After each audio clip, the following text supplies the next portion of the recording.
Cakrahan klarifikasi soal isu kehamilan Syahrini. Meskipun tak banyak mengumbar perkembangan kabar pribadi, artis Syahrini diisukan sedang hamil di Singapura.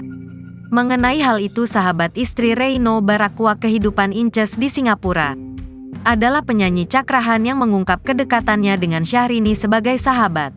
Cakrahan juga mengaku sering berkomunikasi dengan sang sahabatnya itu yang kini bersuamikan Reino Barak.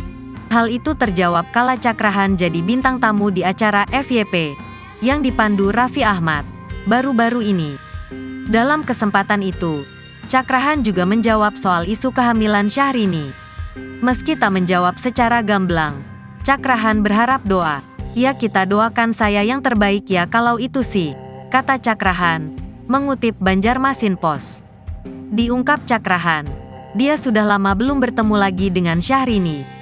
Meski begitu, dia tetap berkomunikasi melalui pesan singkat. "Ya kan dia juga di Singapura ya, kalau komunikasi sih masih sampai sekarang juga," ungkap Cakrahan.